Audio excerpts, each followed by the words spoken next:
Hi friends, welcome to Indian recipes Tamil. இன்றைக்கி நம்ம அரிசி மாவு வச்சு ரொம்ப டேஸ்டியான மொறுமொறுப்பான ஃபிங்கர்ஸ் எப்படி செய்கிறதுன்னு பார்க்க போகிறோம். இந்த ரெசிபி பண்ணுறது ரொம்ப ஈஸி. முக்கியமாக குறைவான இன்க்ரீடியன்ட்ஸ் வச்சு பண்ண போகிறோம். குழந்தைங்கள்லேருந்து பெரியவங்க வரைக்கும் கேட்டு வாங்கி சாப்பிட்டுட்டே இருப்பாங்க. அந்தளவுக்கு ஒரு டேஸ்டியான ஸ்நாக்ஸ் ரெசிபி. நீங்களே பார்த்தீங்க எவ்வளோ மொறுமொறுப்பான ஒரு ரெசிபி. ஸோ இந்த ரெசிபி எப்படி செய்கிறதுன்னு வாங்க ஃப்ரெண்ட்ஸ் வீடியோக்குள்ளே போய் பார்க்கலாம். வீடியோக்குள்ளே போகிறதுக்கு முன்னாடி உங்கள் எல்லாருக்கிட்டையும் ஒரு அன்பான ரெக்வஸ்ட் இருக்குது. நம்ம சேனல் இந்தியன் ரெசிபீஸ் தமிழை சப்ஸ்கிரைப் செய்யாத நண்பர்கள் இந்த வீடியோக்கு கீழே இருக்க ரெட் கலர் சப்ஸ்கிரைப் பட்டனை கிளிக் பண்ணி சப்ஸ்கிரைப் பண்ணுங்கள். பக்கத்தில் இருக்க பெல் சிம்லையும் கிளிக் பண்ணுங்கள். அப்போ தான் நான் டெய்லி போஸ்ட் பண்ணுற வீடியோஸ் மிஸ் பண்ணாமல் நீங்கள் முதலாக பார்க்க முடியும். இப்போ வாங்க ரெசிபிக்குள்ளே போயிடலாம். ஃபஸ்ட்டு இந்த ரெசிபி பண்ணுறதுக்கு ஒரு மிக்சிங் பவுல் எடுத்துக்கோங்க. அதில் ஒரு கப் அளவு அரிசி மாவு எடுத்து நல்லா இது போல் டேப் பண்ணி அளந்து எடுத்துக்கோங்க. நார்மலாக நம்ம அரிசி மாவு எடுத்தோன்னா கொஞ்சம் அளவு ரொம்ப குறைவாக இருக்க மாதிரி இருக்கும். அதுவே நீங்கள் டேப் பண்ணி நல்லா நிறைய அளந்து வச்சிங்கன்னா அளவு ரேஷியோ கரெக்டாக வரும். அதனால் நான் சொன்னது போல் டேப் பண்ணி எடுத்துக்கோங்க. இந்த ரெசிபிக்கு அளவு ரொம்ப முக்கியம். அளவு கரெக்டாக போட்டிங்கன்னா தான் உங்களுக்கு ரெசிபி பெர்ஃபெக்டாக வரும். இது கூட ஒரு அரை டீஸ்பூன் அளவு மிளகாய்த்தூள் சேர்த்துக்கோங்க. கூடவே ஒரு அரை டீஸ்பூன் அளவு கருஞ்சீரகமும் சேர்த்துக்கோங்க. கருஞ்சீரகம் சேர்க்கறதுனால நல்ல ஒரு ஃப்ளேவர் கொடுக்கும். அதனால் கண்டிப்பாக சேர்த்துக்கோங்க.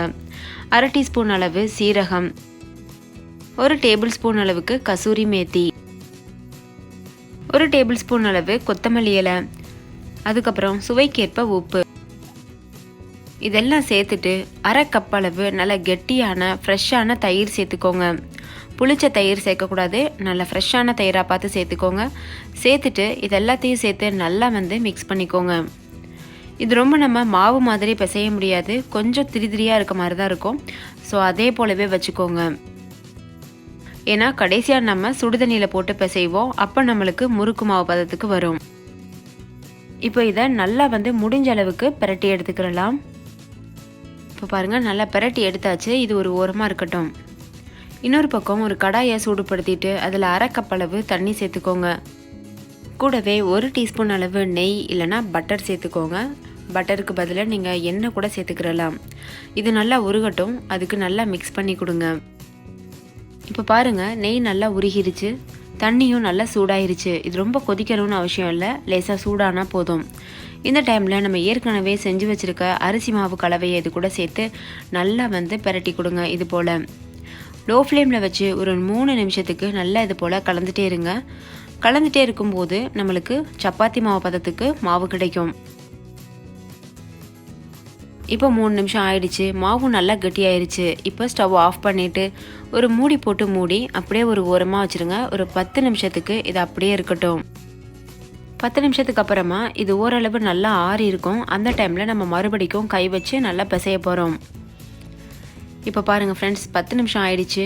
இது ஓரளவுக்கு நல்லா வெதுவெதுப்பான சூட்டுக்கு வந்திருக்கு.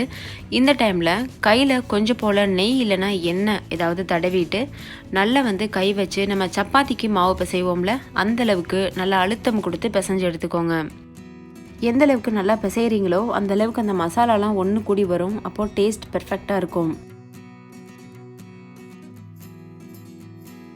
அவ்வளோதான். இப்போ பாருங்கள், நல்லா மாவு பிசைஞ்சாச்சு. நல்ல ஒரு சாஃப்டான மாவு பதத்துக்கு இருக்கணும்.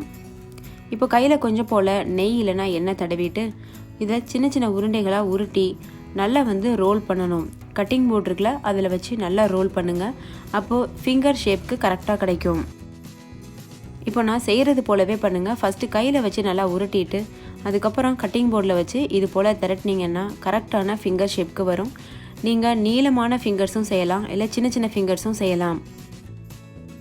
அப்படி உங்களுக்கு கட்டிங் போர்டில் வச்சு உருட்டுறதுக்கு கஷ்டமாக இருந்ததுன்னா நம்ம பால் கொலக்கட்டை திரட்டுவோம்ல, அந்த மாதிரி கூட நீங்கள் கையிலேயே திரட்டி கூட போடலாம். இப்போ பாருங்கள், ஃபிங்கர்ஸ் சூப்பராக தயாராகிருச்சு. இதே போல் மீதிருக்க எல்லா மாவுலையுமே சின்ன உருண்டைகளாக உருட்டி செய்ய போகிறோம். முதல்லையே செஞ்சு வச்சுக்கோங்க ஃபிங்கர்ஸ்லாம். அதுக்கப்புறமா பொரிச்செடுங்க. அப்போ தான் உங்களுக்கு ஈஸியாக இருக்கும்.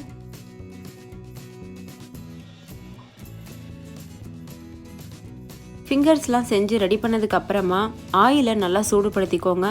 இது ஒரு மீடியம் ஹீட்டில் இருந்தால் போதும், ரொம்ப சூடாக இருக்கக்கூடாது. இப்போது ஃபிங்கர்ஸை ஒன்றொன்னா இதில் சேர்த்துடலாம். மீடியம் ஃப்ளேம்லேயே வச்சு பொரிச்செடுங்க. அப்போ தான் நல்லா கிறிஸ்பியாக பொரிஞ்சு வரும். இல்லைனா ரொம்ப ஹார்டாயிரும், அப்படி இல்லைனா ரொம்ப சாஃப்டாயிரும். அதனால் மீடியம் ஃப்ளேம்லேயே வச்சு பொரிங்க. 2 பக்கம் நல்லா திருப்பி விட்டு கோல்டன் ப்ரௌன் கலர் வரது வரைக்கும் பொரிச்சு எடுத்துக்கோங்க. ஃபிங்கர்ஸை சேர்த்ததும் கிளறிடக்கூடாது. ஒரு 3 நிமிஷம் வெயிட் பண்ணுங்கள். அதுக்கப்புறமா நீங்கள் கரண்டி வச்சு கிளறி விடலாம். இப்போ 3 நிமிஷம் ஆயிடுச்சு. ஓரளவு கோல்டன் ப்ரௌன் கலர் வந்துருச்சு. இது இன்னும் நல்லா கோல்டன் ப்ரௌன் கலர் வந்ததும் இதை நீங்கள் வெளியில் எடுத்துடலாம். அவ்வளோதான் ஃப்ரெண்ட்ஸ், எண்ணெயோட சத்தம்லாம் நல்லா அடங்கிட்டு ஃபிங்கர்ஸ் வந்து சூப்பராக தயாராகிருச்சு. இதை இப்போ நம்ம வெளியில் எடுத்து சர்வ் பண்ணிடலாம். பார்க்குறதுக்கே எவ்வளோ கலர்ஃபுல்லாக சூப்பராக இருக்குல்ல. டேஸ்ட்டும் ரொம்பவே அட்டகாசமாக இருக்கும். இதே போல் மீத இருக்க எல்லா ஃபிங்கர்ஸையுமே கொஞ்சம் கொஞ்சமாக பேட்ச் வைஸாக போட்டு பொரிச்சு எடுத்துக்கோங்க.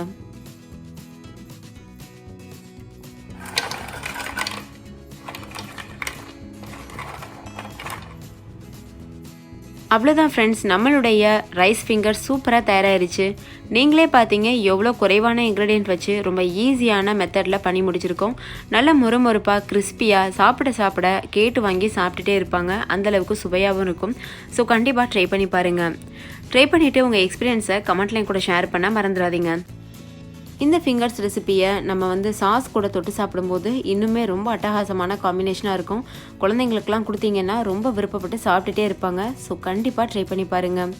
இன்னொரு சூப்பரான ரெசிபியோட நான் உங்களை சந்திக்கிறேன். அதுக்கு முன்னாடி நம்ம சேனல் இந்தியன் ரெசிபிஸ் தமிழை சப்ஸ்கிரைப் செய்யாத நண்பர்கள் இந்த வீடியோவுக்கு கீழே இருக்க ரெட் கலர் சப்ஸ்கிரைப் பட்டனை கிளிக் பண்ணி சப்ஸ்கிரைப் பண்ணுங்கள்.